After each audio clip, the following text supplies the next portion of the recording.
En transmisión, Falconía.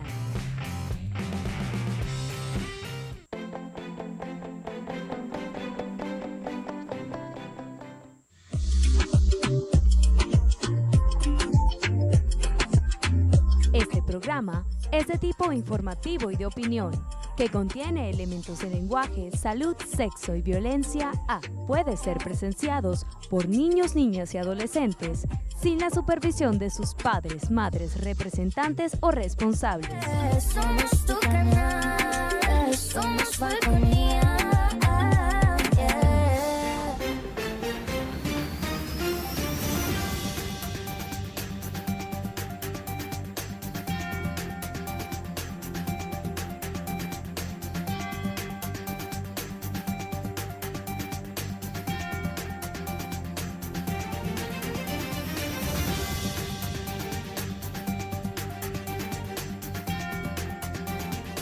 Hola, ¿qué tal? Buenas noches, bienvenidos a Punto Fijo de Opinión a través de Falconía. Como siempre, es un honor estar con ustedes.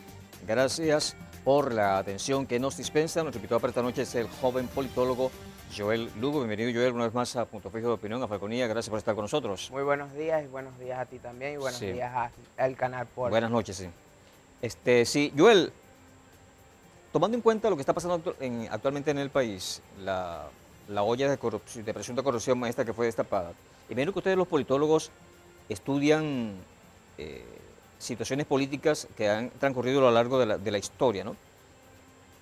Y a raíz de eso pues, pueden hacer proyecciones o la conducta política de determinados países o de determinada sociedad. Cuando pasan casos así, varios casos de corrupción, de presunta corrupción, ¿qué consecuencias traen esto, especialmente a quienes ejercen el poder político en ese momento, a los gobiernos?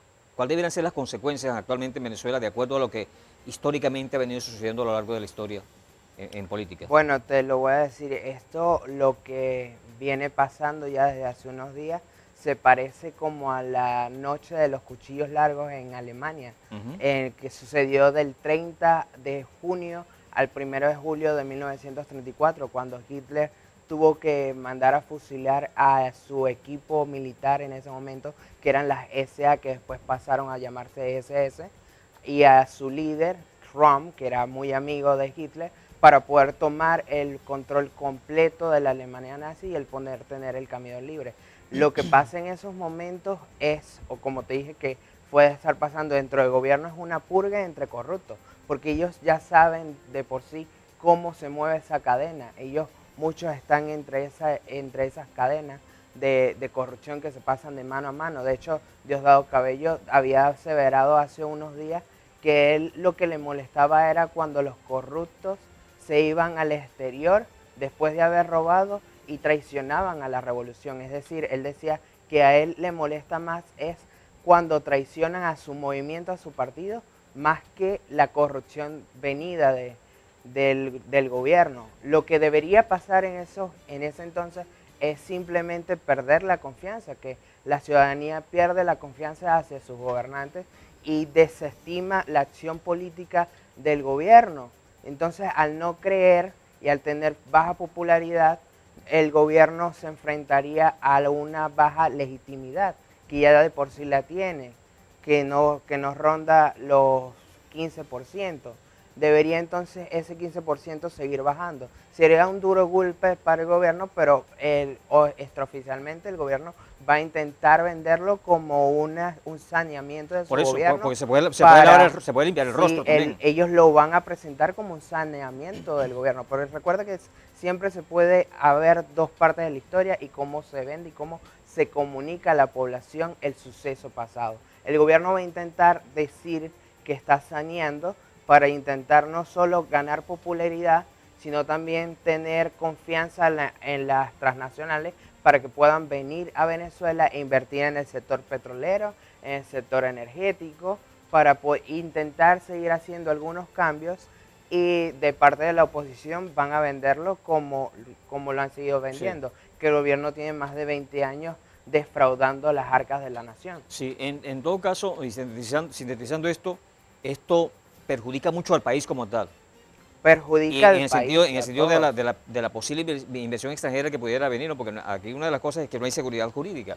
La gente no confía en el gobierno, porque invertir sus reales y de repente, o sus activos y de repente se lo pudieran expropiar, ¿no? Mucha gente teme esas cosas. No hay seguridad jurídica, pero esto golpea entonces más aún la posibilidad de que vengan inversionistas a Venezuela.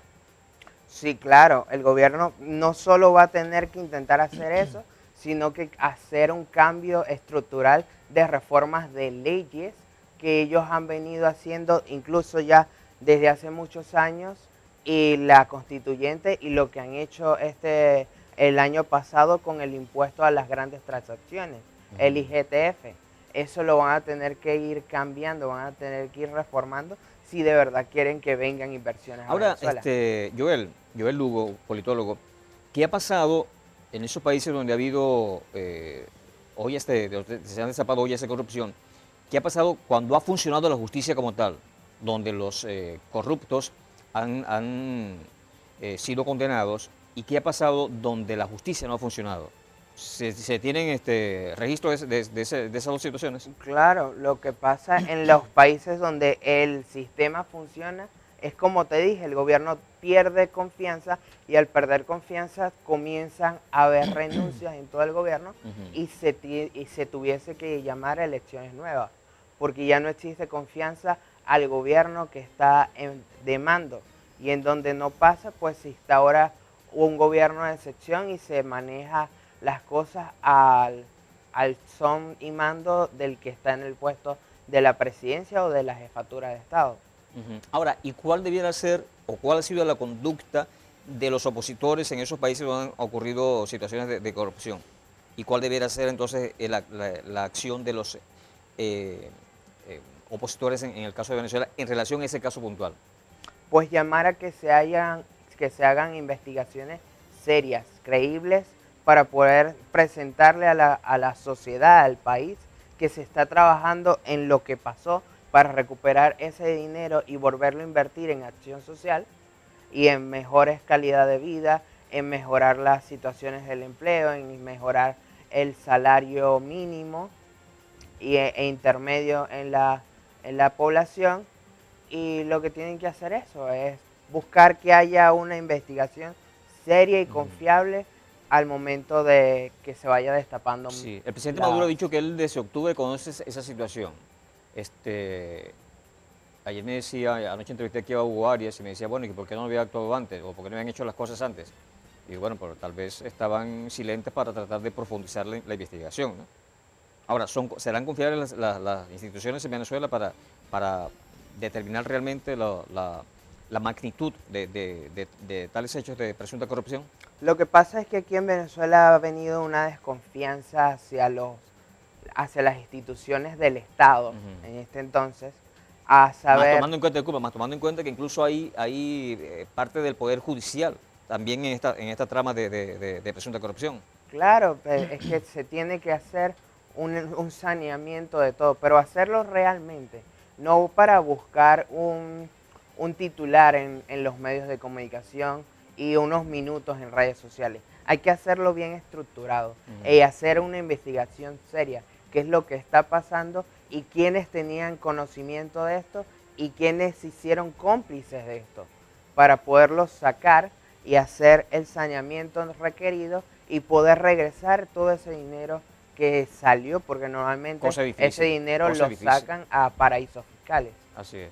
Ahora, cuando tú comparas la actual situación de Venezuela, de estos presuntos hechos de corrupción, con la cuestión de los cuchillos largos, ¿no? de Alemania, ¿qué significa? ¿Significa que son pugnas internas entre los chavistas? Sí, es realmente una pugna interna entre los chavistas, porque es que no es primera vez y sigue sucediendo una y otra vez. Lo que pasa es que pareciese que el problema es cuando existe una mayor aspiración de poder. Yo te dejo robar hasta que me digas, hasta que des las ansias de que tienes real aspiración a quitarme el poder o a sucederme. Entonces hasta ahí te dejo, y ahí es cuando yo me enfrento a ti directamente. Sí, bueno, ya renunció para aquel examen, aparentemente las cosas, según algunos analistas... Renunció a PDVSA y también como que lo renunciaron o lo votaron del PSUV. Sí, renunció al ministerio, porque recuerda que él era ministro de Petróleo y presidente de PDVSA. Hace unos meses atrás, no recuerdo en qué mes, lo sacaron de la presidencia de PDVSA y quedó solo como ministro de Petróleo. Ahora renuncia al Ministerio de Petróleo, según él, para colaborar con la cuestión de la justicia, ¿no? Y algunos dicen que aparentemente Esperemos que así suceda. Las cosas van por allí. Pues, pero realmente que suceda. Bien, hacemos el corte comercial y ya continuaremos conversando con el politólogo Joel Lugo. Este es Punto Fijo de Opinión a través de Falconía. No se aparten, ya regresamos.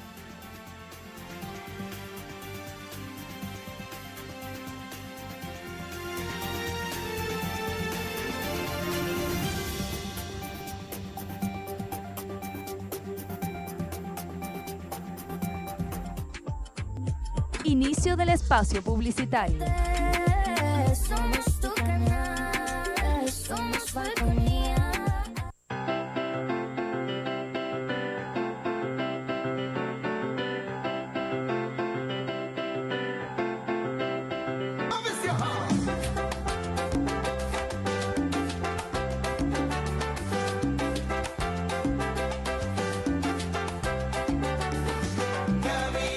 Se aprende la vida, caminando se sabe lo que es, caminando se cura la herida, caminando que deja el ayer, en Puerto Rico y Panamá, en Colombia o en New York, el que no vive no prueba el sabor que da el amor, caminando, 500 personas, caminando y nunca paré, caminando, entre risa y dolores, caminando, pa'lante y con fe, con el tiempo comprendí que la vida da pato, que nada borra el recuerdo de lo que uno caminó, caminando. Fin del espacio publicitario. Somos tu canal, somos Falconía.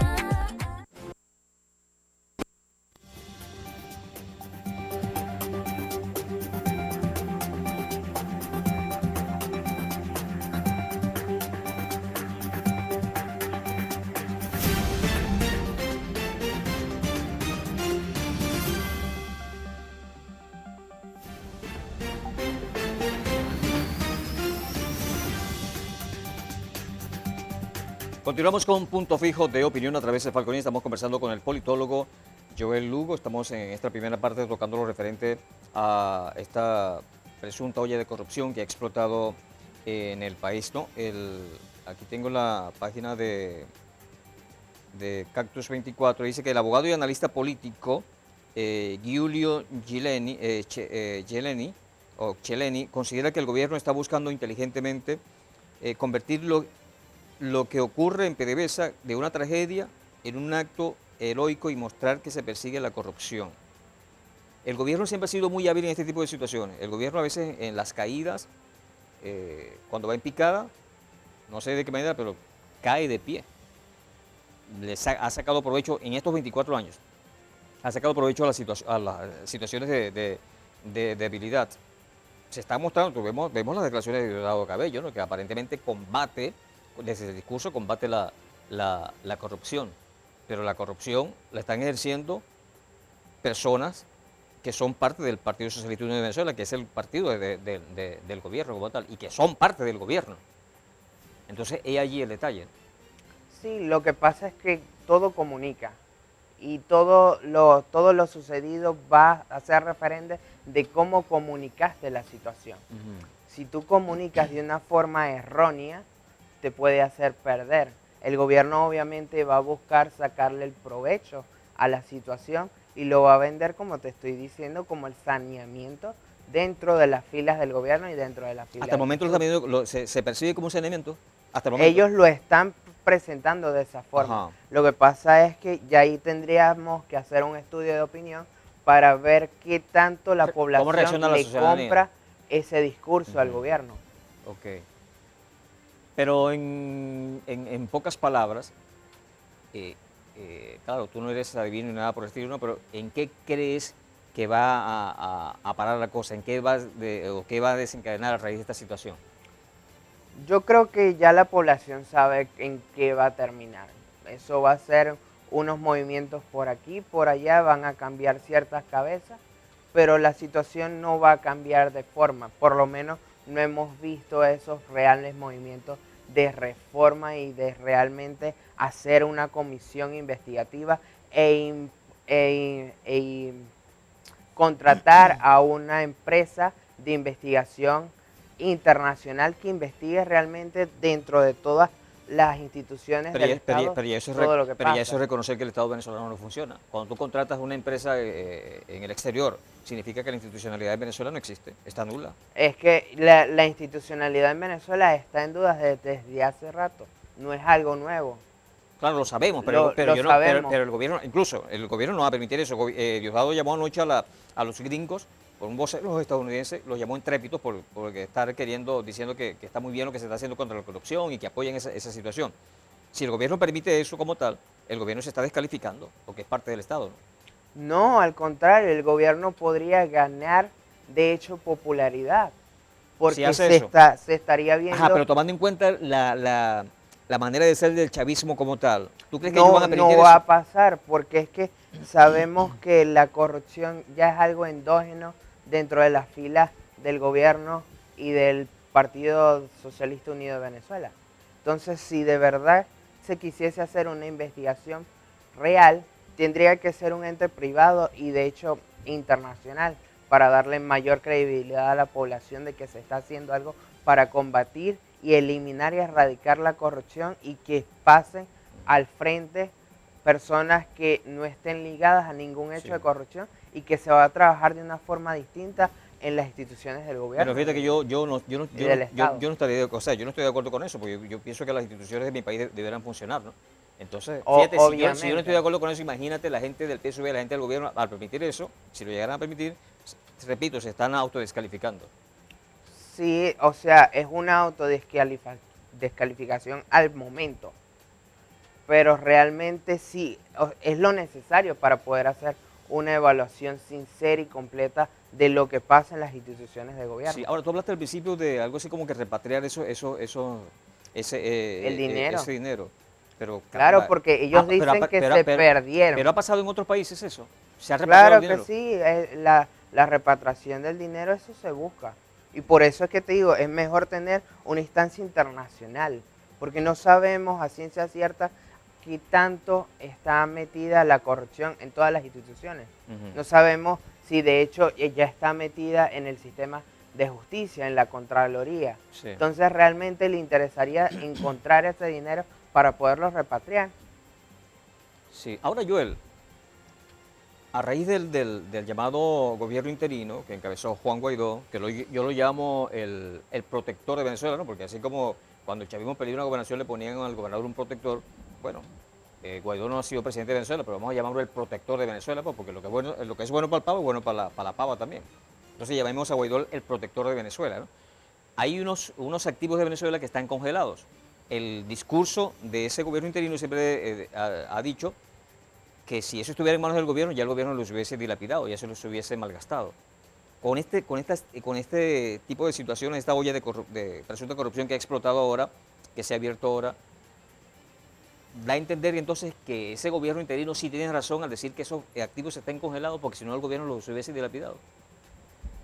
Bueno, para no hacer ningún descalificamiento hacia el gobierno interino, pues lo que ha pasado es eso, es un congelamiento de activos en el exterior que se supone que ninguno debería hacer uso de uso y de su fruto de ese dinero hasta que no exista una elección en 2024. Que sea quien sea el ganador, va Ok, a ser ok, el que va a poder pero- ostentar pero- ese pero- dinero. pero la cuestión está en que ese gobierno dice, el gobierno interino dice no, que está congelado porque si no ya el gobierno de Maduro los hubiese malgastado. ¿Tienen razón entonces en ese discurso, tomando en cuenta estos presuntos hechos de corrupción? Lo más seguro.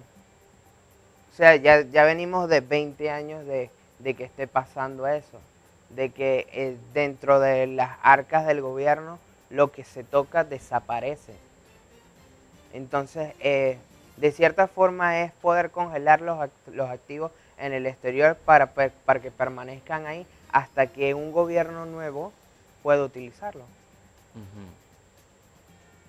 Y hasta este momento, esto está reciente, esto está calentito, ¿la oposición como tal ha sabido aprovechar eso? ¿Le ha sacado punta política eso? Bueno, como te digo, eso ya es cuestión de estudios de opinión. Todavía no se han Pero las presentado. manifestaciones que tú has visto, La lo que manifestación de los partidos de la oposición es presentarlo, como ya te lo he dicho. Ya comenzaron con el discurso de que no es bloqueo, es corrupción, no es bloqueo, es estafa. Y es como lo están vendiendo y es La la oposición. la forma Ajá, correcta pero para venderlo. esa es la pregunta. O sea, la oposición le está sacando provecho a eso. Le está sacando provecho comunicacionalmente, Ujú. pero para conocer realmente si existe un apego de la población hacia el discurso de la oposición con lo que está ocurriendo, debería hacerse un estudio de opinión para poder entender si de verdad, verdaderamente, quién está sacando provecho, si la oposición o el gobierno. Ujú. Porque la oposición a veces ha desaprovechado las oportunidades. Las ha tenido a veces en bandejas de plata y las ha desaprovechado. Bien, Ahorita al parecer no. ok, bien, hacemos el corte comercial y continuamos conversando con Joel Lugo, politólogo. Esto es Punto Fijo de Opinión a través de Falconía. No se aparten, ya regresamos.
Inicio del espacio publicitario. Somos tu canal, somos Falconía.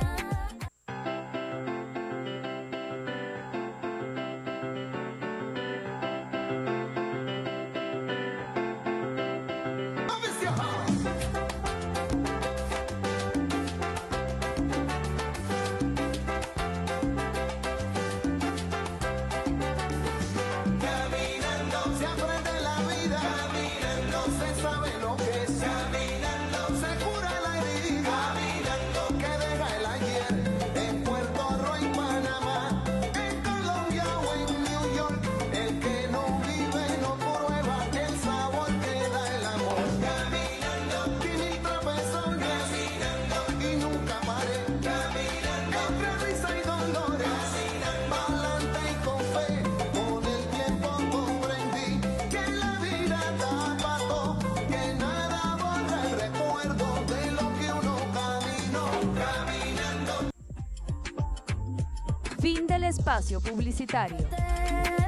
Somos tu canal, somos Falconía.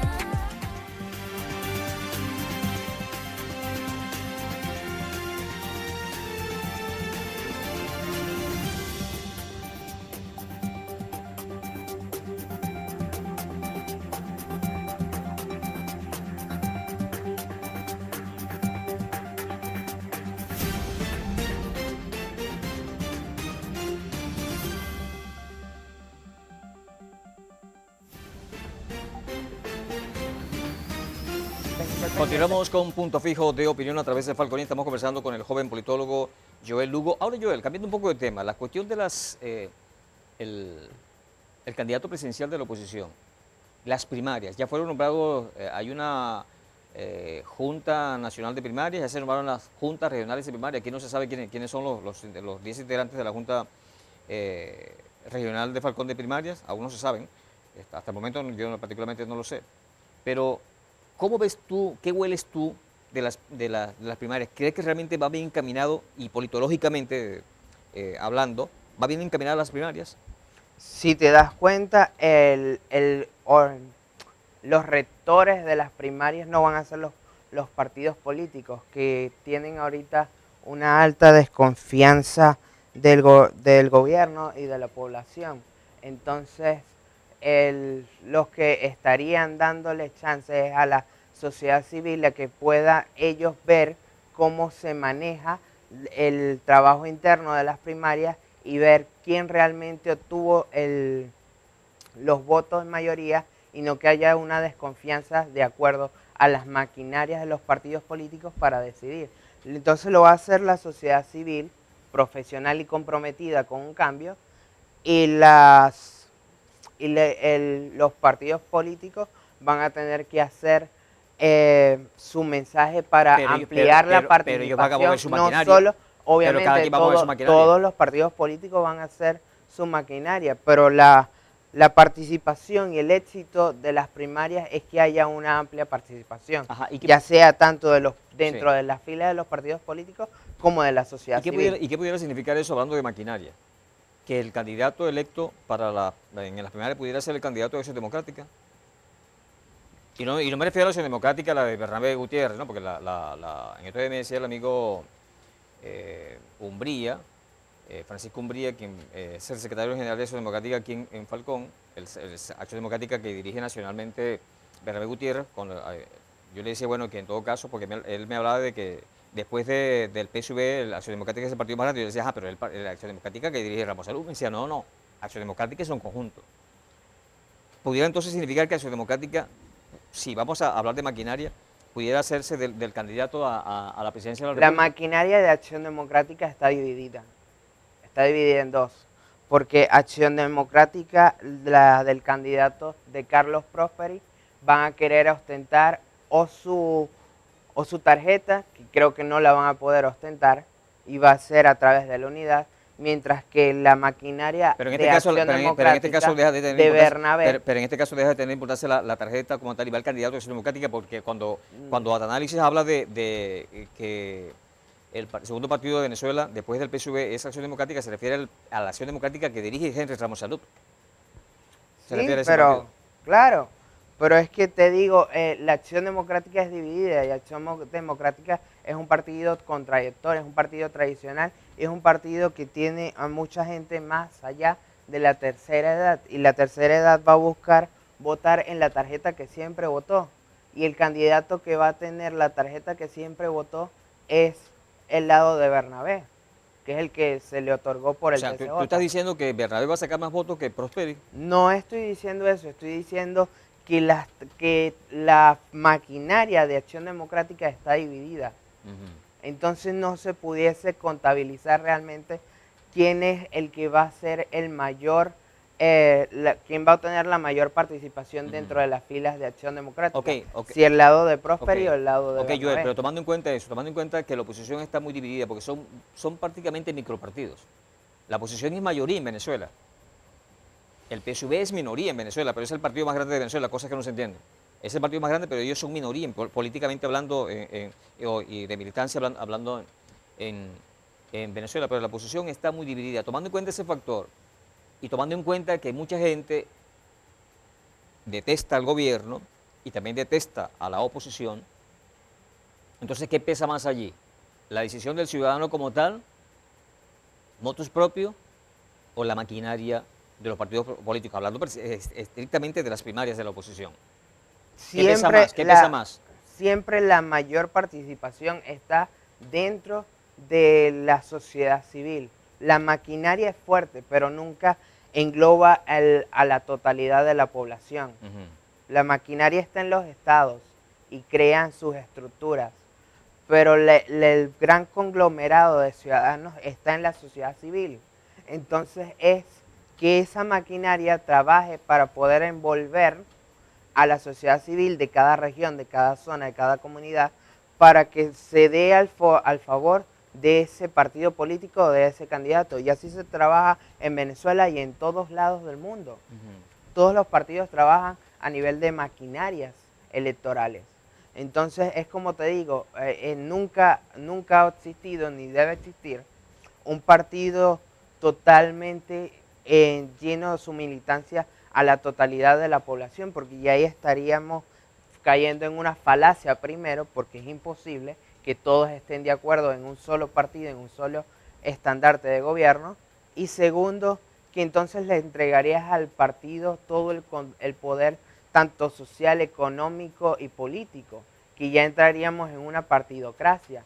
Y entonces ya tú no pudieses elegir qué hacer y cómo hacer, porque primero tendrías que pasar por las manos del dirigente del partido político de tu comunidad para ver si te dejan permiso siquiera de poder pintar tu casa de X o Y color. Sí. Tú decías al principio que, ejemplo, en el caso de Diosdado Cabello, lo que más se le hiere de esta olla de corrupción es, digamos, decirlo como una traición al partido como tal. Él lo dijo Sí, en sí. una locución Sí, sí. en su programa. Ok, es como una traición a su partido, le duele su partido más que todo A él le duele su a partido. Diosdado Cabello. ¿Pasa lo mismo en la oposición? ¿Tiene mayor peso los partidos políticos? Los partidos políticos de la oposición están enrumbados y buscados a conseguir la mayor participación y que haya credibilidad en sus gestiones de gobierno y es de decir, que poder. hay esa defensa a ultranza del partido como la hace la gente del PSV en la oposición. Claro que sí, cada quien defiende lo suyo y sus ideas y sus principios. Es por eso que ves que hay nuevos partidos crecientes, porque hay unas nuevas formas que se están gestando de querer hacer política y de buscar un nuevo cambio de gobierno. Y ahora está dado en que decidan a través de las primarias de que si la mayoría decide que este partido, este candidato sea el que vaya a ser la cabeza de frente a Nicolás Maduro, y todos deberían aportar entonces desde sus partidos sus proyectos de ideas para generar un gobierno de coalición y poder ganarle y enfrentarse a Nicolás Maduro Sí, en aunque 2024. esa pregunta que te hago es un tanto ingenua, ¿no? Está muy bien tu respuesta, pero un tanto ingenua porque la respuesta podría ser, bueno, pero sí que han demostrado los partidos políticos de la oposición que cada quien anda en lo suyo, defendiendo lo suyo, y por eso han estado tan divididos.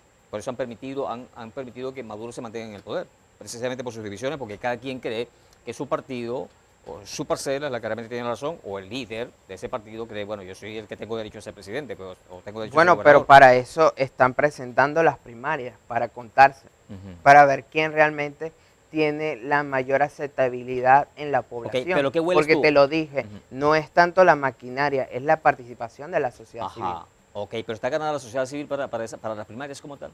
Eso es lo que ellos tendrían que comenzar a buscar. Ok. Más que todo que se dé una participación no solo de las maquinarias al nivel nacional, sino que la sociedad civil realmente crea en ese candidato y pueda enrumbarlo. pero ¿qué debe hacer la oposición para ganarse a ese grueso sector que no quiere en el gobierno ni quiere en la oposición? Que es muy peligroso, por cierto, que es muy peligroso. Eso es jugar a la antipolítica, aunque tú me decías la otra vez que la antipolítica es parte de la política también.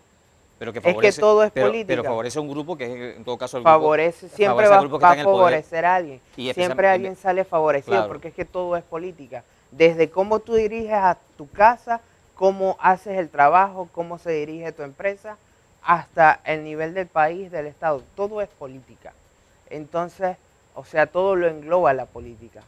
Todo lo que pase dentro de la política te afecta positiva o negativamente.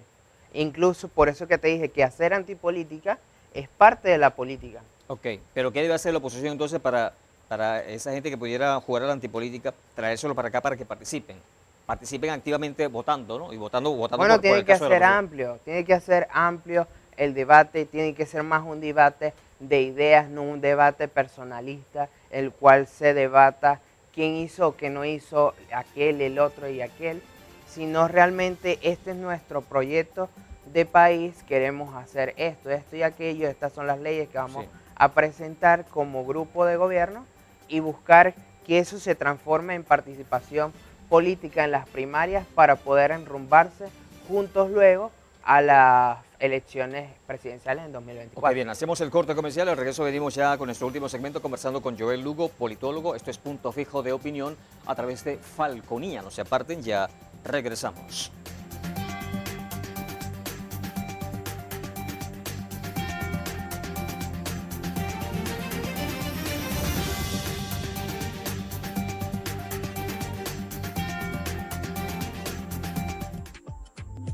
Inicio del espacio publicitario. Somos tu canal, somos Falconía.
espacio publicitario.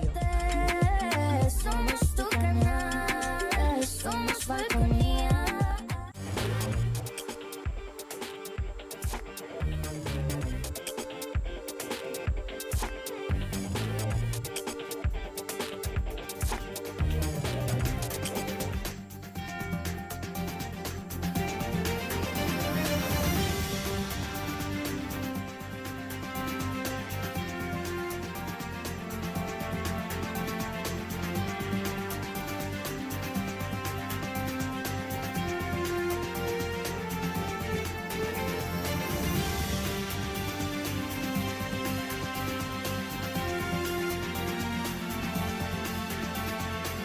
Continuamos con Punto Fijo de Opinión a través de Falconía. Ya este es nuestro último segmento. Estamos conversando con Joel Lugo, él es politólogo, analizando la situación política del país. Ahora, Joel, en relación a los candidatos como tal, los nombres de los candidatos, y especialmente que han anunciado que van en la primaria, Prosperi por Acción Democrática, María Corina Machado, quien aparentemente es la que encabeza las intenciones de voto, ella como posible candidata, el conde del Guácharo, César Pérez Vivas, Enrique Capriles Radonsky, quien en 2 oportunidades ha sido candidato presidencial, fue alcalde, fue gobernador, fue presidente de la Cámara de Diputados del extinto Congreso Nacional de la República.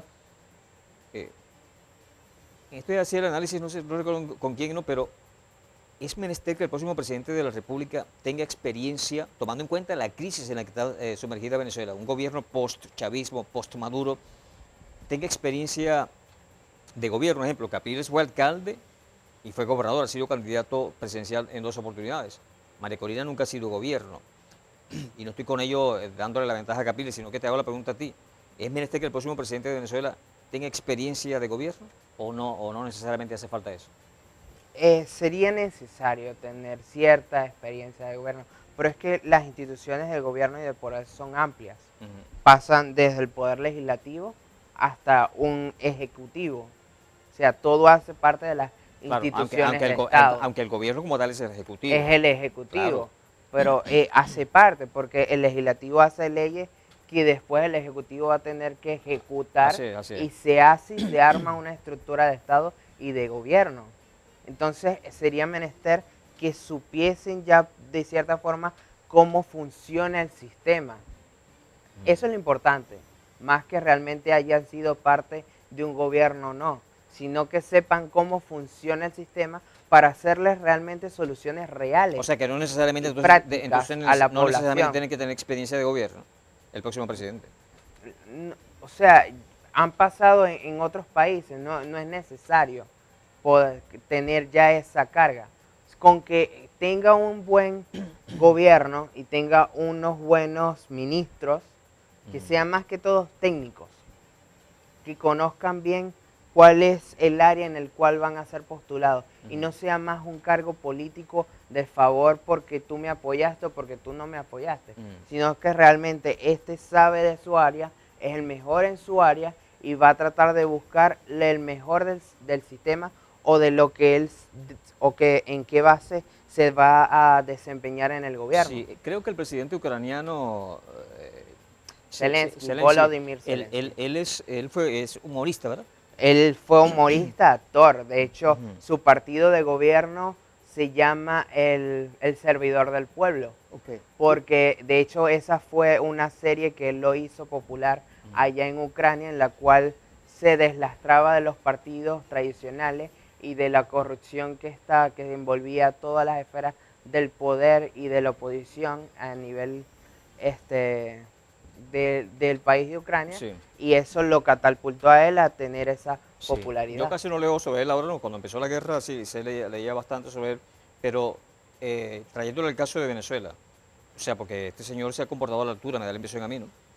O sea, hasta durante una guerra con un país como Rusia, el hombre se ha comportado a la altura, ¿no? Sí. No ha renunciado, pues Ha desfallecido. así es. En el caso de Venezuela, pudiera ser una verdadera opción el conde del Guácharo. El conde de Guácharo la va a tener muy difícil porque primero debería crear una plataforma, una maquinaria. Y no la tiene. No la tiene, no la ha presentado, según la va a presentar dentro de unos días. Y segundo, va a tener que presentar una opción de gobierno creíble, como te digo, proyectos creíbles a razón de que más allá de su carrera profesional Él ha hablado, como disculpe, humorista, él ha hablado de bajar el IVA a 5%, me parece que eso no es conveniente, porque si el gobierno está en la situación en la que está, o sea, está en condiciones paupérrimas, y bajar el IVA de 10 a 5%, caramba, me parece algo imposible, ¿no? O sea, me parece algo sí, descabellado. es más que todo un deseo populista. Ujú. Por eso es que te digo, lo mejor sería conocer cómo funciona el sistema Ok. Que para poder el enrumbar Conde a del Guacho la... está demostrando que no lo conoce. No lo conoce con esa realmente. propuesta. Con esa propuesta no lo Ok, conoce. el caso de Enrique Capriles Radonsky, que fue candidato, ha sido candidato en 2 oportunidades, candidato presidencial, fue contra Hugo Chávez y luego contra Nicolás Maduro, pero Capriles tiene una cuestión, que está inhabilitado políticamente. Eso es la problemática que tiene Capriles. Se tiene entendido que él de cierta forma ha estado en conversaciones para que se le elimine esa inhabilitación, pero hasta el día de hoy él tiene esa inhabilitación. Entonces, Está vigente está vigente. Imagínate el día de mañana la población decide por su discurso que él sea el candidato, pero está inhabilitado. ¿Cómo presentamos nosotros entonces a una segunda primaria para elegir al candidato opositor? ¿O tendríamos que esperar a que él decida, que haga las comunicaciones internas para decir, bueno, no soy yo, pero deberían apoyar a tal persona? Entonces ahí ya, Que sabemos ya que se eso no, pudiese perder sabemos que eso no va a pasar. legitimidad. Eso no va a pasar. Esperemos que no pase. Ok.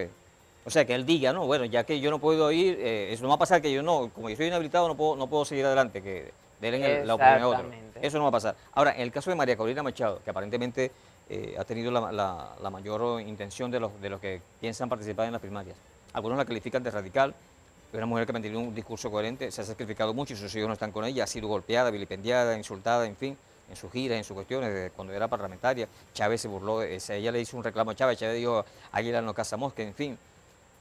Esa candidata, ¿cómo la ves tú? Yo a María Corina le veo muchos problemas a nivel de discurso, porque ella de cierta forma salta y grita, pero no dice algo coherente, porque por lo menos ella dice que si ella gana la candidatura de la oposición, ella le exigiría al CNE cuáles son las condiciones para que ella participe, cuando entendemos que el CNE más bien te han restado condiciones electorales. Claro, y el CNE es el órgano Eso rector. es totalmente populista, eso es una propuesta engañosa hacia la Independientemente población. de que el CNE Y tenga segundo, credibilidad o no, ese es el ente rector de y Venezuela. segundo, ella ha golpeado mucho dentro de la oposición y dentro del gobierno, y hay que pensar no solo en ganar una elección primaria, sino en cómo poder aglutinar toda la población, todo el voto opositor, que sería la gobernanza dentro del propio espectro opositor, para después llevarnos a la gobernabilidad, que es que todos podamos para que la gente entienda, servir el... Para que la gente entienda qué es gobernanza y qué es gobernabilidad, brevemente. La gobernanza es la capacidad que tienes tú como político de llegar a acuerdos dentro de los tuyos y crear un proyecto que sea viable y factible. Y la gobernabilidad te la entrega el otro. Es la confianza, es la legitimidad. El adversario. El adversario, te lo entrega el otro, el adversario. Es la legitimidad a tu proyecto, a que no solo sea legal, sino legítimo.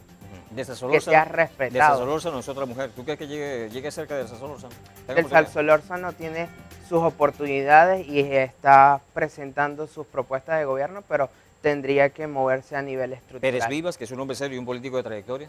Es un hombre de trayectoria, pero ya no tiene partido político, que es COPEI, que ha sido golpeado muchas veces, y él está presentando nuevamente... Pero su propuesta viene de parte de la sociedad civil, que eso también pudiera aumentar su credibilidad. Sociedad civil como tal. Claro que sí, eso pudiese ser beneficioso para él, pero a él se le conoce por COPEI. Él tendría que cambiar ese discurso. Bien, Joel, estamos llegando al final del programa. ¿Con qué quieres cerrar el punto fijo de opinión de esta noche? Todo cambia si nosotros participamos, cuando entendemos que somos parte de un Estado y por ende debemos participar y hacer y dar y buscar respuestas hacia las soluciones reales de nuestro país. Cuando entendamos eso, Venezuela va a cambiar. Bien, gracias a Joel Lugo, politólogo, a ustedes muchísimas gracias por la atención dispensada. La invitación es cordial para mañana cuando desde las 10 hasta las 11 de la noche estaremos con otro punto fijo de opinión a través de Falconía. Buenas noches, un abrazo hasta mañana y Dios les bendiga.